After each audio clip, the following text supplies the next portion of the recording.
Salut, c'est Maxime. Aujourd'hui, je te propose de regarder une petite vidéo de présentation de mon livre dans la série En cas d'effondrement, le tome 3, Les enfants. Sujet peu abordé ou en subliminal dans certaines vidéos et certains livres. Si tu arrives sur cette vidéo et que c'est la première fois que tu regardes une de mes vidéos, alors je te propose d'aller regarder la vidéo de présentation du tome 0 et du tome 1 niveau débutant. Si tu es débutant dans le milieu survivaliste ou survivalisme, ou que tu as envie de te préparer à quelque chose un peu plus compliqué, alors tu peux prendre ce livre. Ces deux livres, ils sont très intéressants pour toi. Et puis j'ai fait une vidéo de présentation de celui-ci, qui est extrêmement important pour cette année, hein, bien sûr. N'oublie pas de liker, de partager et de commenter si tu en as envie. Je répondrai à ton commentaire. On se retrouve en fin de vidéo. Et puis avec une autre surprise, regardez bien jusqu'au bout. Et à tout à l'heure. Merci. Bon, élever une famille aujourd'hui, c'est pas toujours un long fleuve tranquille. Le monde moderne, avec tous ses imprévus et ses crises, ça génère forcément une petite dose d'anxiété. Notre premier réflexe, c'est de s'inquiéter pour les plus jeunes, pas vrai? Mais voilà, l'anxiété toute seule, ça ne mène absolument nulle part. Alors aujourd'hui, on va plonger dans un décryptage passionnant du concept du parent pilier. L'idée ici, elle est dingue. C'est de faire un virage à 180 degrés pour passer d'une famille qui subit passivement sa vulnérabilité à une véritable équipe ultra capable et structurée quand les choses tournent mal. Allez, on attaque directement avec ce fameux changement de paradigme. On fait super souvent l'erreur de confondre nos sentiments avec de la préparation réelle. L'amour parental, c'est un moteur exceptionnel. C'est ce qui donne l'énergie de soulever des montagnes. Mais le constat de notre source est assez brutal. Dans une vraie situation de crise, l'amour, ça ne filtre pas l'eau contaminée. L'amour seul ne va pas stopper net la crise de panique d'un gamin. Pour ça, il faut du concret. Il faut des outils, un plan d'action et une vraie méthode. Ce qui nous amène à cette citation du texte source qui fait vraiment l'effet d'un électrochoc.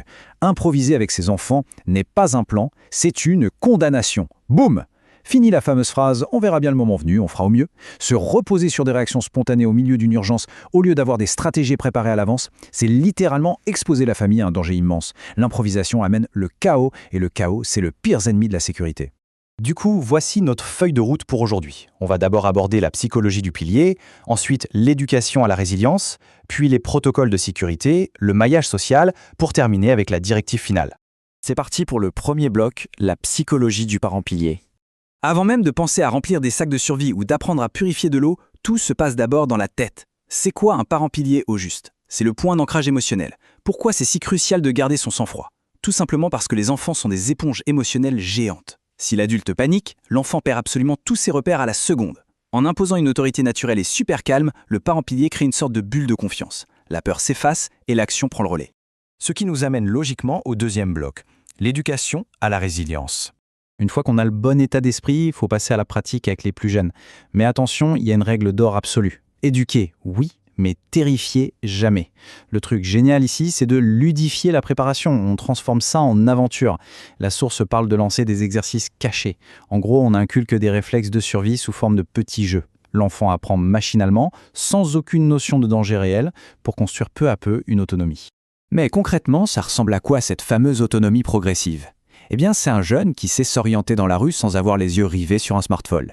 C'est quelqu'un qui capte les bases de l'hygiène pour éviter de tomber malade quand les conditions se dégradent. Et le plus important, c'est la capacité à gérer ses propres émotions sous l'effet du stress. Ce sont des compétences en or pour une crise majeure, c'est certain, mais honnêtement, c'est tout aussi utile pour les petites galères du quotidien. On enchaîne avec le troisième bloc, les protocoles et la sécurité familiale. Là, on quitte la théorie pour le super concret. L'un des concepts les plus brillants et simples du manuel, c'est le fameux code secret. Imaginons la scène. Urgence absolue dans une gare bondée. Si on se met à hurler, on crée un mouvement de foule terrifiant. La solution? Avoir un seul mot, super simple, choisi en famille à l'avance. Quand ce mot est prononcé, tout le monde sait qu'il faut évacuer immédiatement, sans discuter et sans faire paniquer les gens autour. C'est une communication invisible, mais d'une efficacité redoutable. Ensuite, il y a la question du matériel, le fameux sac d'évacuation, mais version enfant. Tout est dans l'équilibre. On y glisse de vrais outils, genre une petite lampe torche ou une gourde, histoire de valoriser ses compétences. Mais le détail qui change littéralement tout, c'est d'y ajouter un vieux doudou ou un livre adoré. Pourquoi? Parce que ça devient un outil de survie psychologique de premier ordre. Ce mix entre matériel pro et gros réconfort, c'est la clé pour maintenir le moral des troupes quand tout va mal. D'ailleurs, il y a une observation psychologique super intéressante ici, le match entre l'impuissance imposée et l'attribution de rôle. Pendant une urgence, dire à un enfant « assis-toi là et ne bouge pas », c'est la pire chose à faire. Ça fait exploser son anxiété. En revanche, lui confier une vraie mission, même petite, comme tenir la lampe ou vérifier les réserves d'eau, eh bien la panique chute drastiquement. L'enfant devient membre actif de l'équipe et son angoisse est remplacée par le sens des responsabilités. C'est brillant, non? Passons maintenant au 4e bloc, le maillage social et les valeurs. Une fois que le cercle immédiat est sécurisé, il faut voir plus grand. Et là, on se pose une question qui pique un peu. La survie, est-ce que c'est juste une question physique? Manger, boire, s'abriter, est-ce que ça suffit? Le manuel est très clair là-dessus. Absolument pas. Il y a un enjeu énorme autour de notre culture et de notre éthique. Survivre au chaos, ça ne doit en aucun cas signifier perdre son humanité en cours de route. C'est exactement pour ça que bâtir une communauté, c'est vital. La vraie résilience, c'est pas un loup solitaire caché dans son bunker. C'est un tissu social solide. Il faut repérer à l'avance les personnes de confiance autour de soi.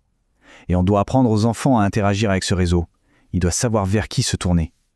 Transmettre cette flamme de l'humanité, c'est s'assurer que l'entraide et les valeurs éthiques continuent d'exister, même quand tout s'effondre.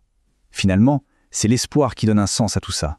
Ce qui nous amène à notre toute dernière partie, la directive finale. Notre instinct naturel en tant qu'adulte, c'est toujours de vouloir construire un immense bouclier invisible pour protéger notre famille. C'est humain. Mais les boucliers, eh bien, ils finissent toujours par céder sous le poids de l'imprévu.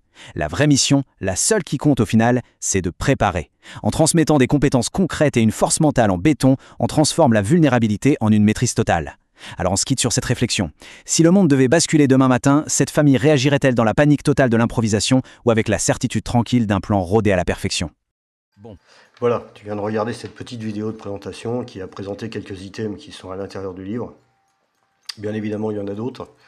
À l'intérieur du livre, tu vas aussi trouver un lien qui va t'emmener vers une page pour télécharger gratuitement, bien évidemment, sans contrepartie, on va dire. Un petit livre, un petit fascicule hein, qui va te permettre de faire un petit atelier parents-enfants qui resserre les liens et qui crée pas mal de choses.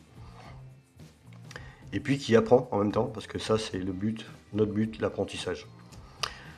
Bienvenue dans la communauté des veilleurs. Si tu as aimé cette vidéo, je te le redemande, like la vidéo, commente et partage surtout, parce que ça permet à d'autres gens peut-être de s'ouvrir, peut-être de regarder les choses différemment, et peut-être d'avoir un autre avis sur le milieu survivaliste qui n'est pas du tout celui que Hollywood nous propose.